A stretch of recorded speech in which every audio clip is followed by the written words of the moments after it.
बिस्मिल्लाहिर्रहमानिर्रहीम। अस्सलाम वालेकुम। फूड एंड रेमेडीज़ में खुशामदीद। आज मैं आपके लिए लेकर आई हूँ गाजर के हलवे की रेसिपी, जो कि हम बनाने जा रहे हैं। यहाँ आप देखें, मेरे पास गाजर रखी हुई है, जिसे मैंने धो लिया है, काट के कद्दूकश कर लिया है और फिर इसे मैंने धो लिया है। धोना एक ख़ास तरीके से है इसको। मैंने गाजरों को छीलने के बाद धो के कद्दूकश कर लिया है। कद्दूकश करने के बाद मैंने इसको पानी भर के उसमें डाल के छोड़ दिया। उसको डाल के छोड़ने से ये हुआ है कि ये एक तो क्रिस्पी हो गई है, ये क्रिस्पी हो गई है गाजर। पानी में डालने से ये होता है, और इसका जो कलर होता है एक्स्ट्रा, जिससे गाजर बहुत ज़्यादा ब्राउन ब्राउन हो जाती है, मेहरून कलर की नज़र आता है अक्सर गाजर का हलवा, तो वो नहीं होता पानी में डाल के रखने से। तो यहाँ 3 किलो गाजर है और तमाम छिलका और तमाम आगे पीछे के जो पार्ट हैं उन्हें रिमूव करने के बाद ये 2.5 किलो मेरे पास रह गई है। तो चलते हैं अपने नेक्स्ट प्रोसेस की तरफ। तो यहाँ पे हमने चढ़ा दिया एक पतीला, जिसमें हम डालेंगे घी। तो पहले हम फ्लेम को ऑन कर देते हैं। हमने घी शामिल करना है। घी यहाँ पे हमने 1.5 पाव के करीब शामिल करना है। घी अगर ज़्यादा हो जाए तो भी घबराने की ज़रूरत नहीं है, घी हम बाद में निकाल भी सकते हैं। हमें यहाँ पे ज़्यादा ही घी चाहिए, इसलिए कि हमने भुनाई जो है गाजर की वो घी में ही करनी है, और गाजरों के अंदर हमने पानी नहीं डालना है, तो इसलिए घी में ही तल के इसे हमने सॉफ्ट करना है। घी हमारा गर्म हो चुका है, तो अब हम इसमें डालेंगे इलायची पाउडर। 1 चम्मच भर के हम यहाँ इलायची पाउडर डालेंगे। जी, इलायची ने हमारी खुशबू दे दी है और इलायची हमारी थोड़ा सा पक गई है। तो ये 1 प्याली चीनी है, ये मैं इसमें डाल दूंगी। ये बड़ी प्याली है, ये मैंने इसमें डाल दी है। ये 1.5 पाव के करीब चीनी इसमें चली गई।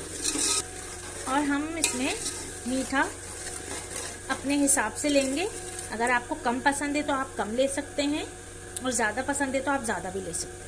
मुझे मीठा कम लग रहा है तो मैंने थोड़ी सी चीनी और ली। यहाँ पे हमने चीनी का जो दाना है वो मेल्ट होने नहीं देना है। इसी में हमने गाजरें डाली हैं। उससे पहले हम इसमें 2 चम्मच के करीब केवड़ा एसेंस शामिल करेंगे। ये है मेरे पास केवड़ा एसेंस, मैं 2 चम्मच इसमें केवड़ा एसेंस डालूंगी। तो इस चम्मच से मैंने 2 चम्मच इसमें केवड़ा एसेंस शामिल कर दिया है। और अब हम इसे थोड़ा सा, ये आप आवाज़ सुन रहे हैं, केवड़ा एसेंस डालने की आवाज़ है। अब मैं इसके अंदर डाल दूंगी गाजरें। बिस्मिल्लाहिर्रहमानिर्रहीम।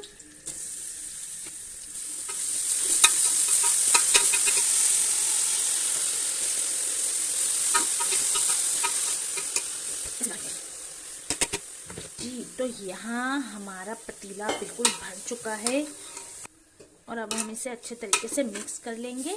और अभी हमने इसमें कुछ शामिल नहीं करना है। जी, तो यहाँ पे हमने अपनी गाजरों को अच्छे तरीके से मिक्स कर दिया है चीनी और घी के साथ, और अब ये इसी में पकेगी और अपना पानी छोड़ेंगी ये गाजरें। इसको छोड़ देना है इसी में पकने के लिए, और हमने इसमें ज़्यादा चम्मच नहीं चलाना है। जी, तो यहाँ पे गाजरों में जो है वो बबल्स आना शुरू हो गए हैं, गाजर पकने लग गई है, और गाजरों ने काफ़ी सारा पानी और चीनी का पानी इसमें ही गाजरों ने गलना है। हमने ज़्यादा गाजरों पे चम्मच नहीं चलाना है, वरना ये जो खड़ी खड़ी गाजरें हैं ये बिल्कुल मेल्ट हो जाएंगी, हलवा बन जाएगा बिल्कुल मलीदा सा, बिल्कुल मैश हो जाएंगी। ये पहले डालने का मकसद चीनी का ये है कि गाजरें चीनी में जाते ही जो है वो मेल्ट ना हो। चीनी डालने से गाजरें बिल्कुल मेल्ट नहीं होंगी। अमूमन जो है गाजरों का हलवा बिल्कुल मिक्स हो जाता है, और ये जो गाजरों के जो पेटल्स हैं जो नज़र आ रही हैं अलग अलग गाजरें, ये आपको नज़र बाहर के हलवे में तो नज़र आती हैं, अमूमन घर के हलवे में ये नज़र नहीं आती। तो इसकी वजह यही है, हमने चीनी डाली है ताकि इसके जो पेटल्स हैं ये बरकरार रहें। अब हम इसे पकने के लिए छोड़ रहे हैं ताकि ये अपने और चीनी के पानी में गल जाए हैं। हमारी गाजरों का जो पानी है वो तकरीबन खुश्की पे चला गया है, घी छोड़ने वाले हैं ये। इसके साथ अभी पानी हैगा, लेकिन तकरीबन घी इन्होंने छोड़ दिया है। अभी हम इनमें चम्मच नहीं चलाएंगे जब तक कि ये मुकम्मल तौर पे खुश्क ना हो जाए पानी। तो हम इसका मज़ीद थोड़ा सा पानी खुश्क करने के लिए वेट करेंगे, और हमने बहुत ज़्यादा इसमें चम्मच नहीं चलाएंगे। ये बात आपने याद रखनी है कि इसमें ज़्यादा चम्मच नहीं चलाना है, पानी खुश्क होने का इंतज़ार करना है। जब पानी खुश्क हो जाएगा तब हम इसकी भुनाई करेंगे। हमारी गाजरों का पानी खुश्क हो गया है, थोड़ा सा पानी रह गया है, बहुत मामूली सा, जो छुन छुन की आवाज़ के साथ महसूस हो रहा है। इसमें देखें आप, ये रहा, ये थोड़ा सा पानी है। और अब हम इसी पानी में ये गल जाएंगी, क्योंकि हमने ज़्यादा चम्मच नहीं चलाया है, बस ऊपर नीचे पलटा लगाया है। तो हमारी गाजरें जो हैं वो वैसे की वैसे ही हैं। हमने आँच को तेज़ ही रखा है और तेज़ आंच पे ही हमने इसकी भुनाई करनी है, और तेज़ आंच पे ही, तेज़ फ्लेम पे ही हमने इसको पकाया था, और तेज़ फ्लेम पे ही हमने इसकी भुनाई करनी है। और ये जो छुन छुन की आवाज़ें हैं, बस ये आना बंद हो जाएं, तो बस हमारा हलवा जो है वो रेडी है।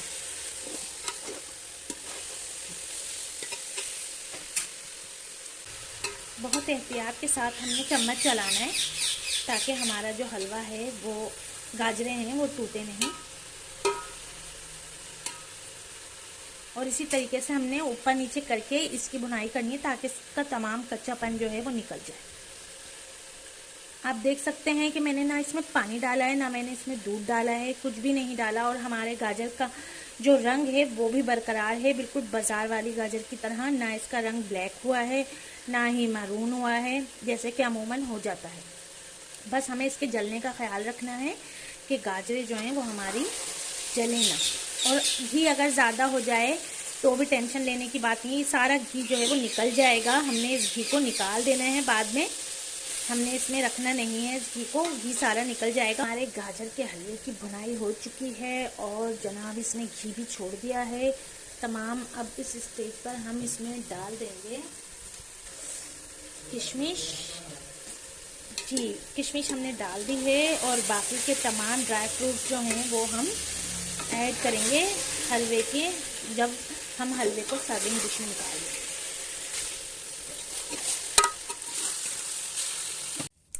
जी, फ्लेम को हमने कर दिया है बंद, और यहाँ पे हमने हलवे का जो पतीला है उसे आड़ा कर दिया है, ताकि जो तमाम घी है वो एक साइड हो जाए। और अब हम इसको डिश में, बाउल में निकाल लेते हैं। अब यहाँ पे हम हलवे को डिश आउट कर रहे हैं।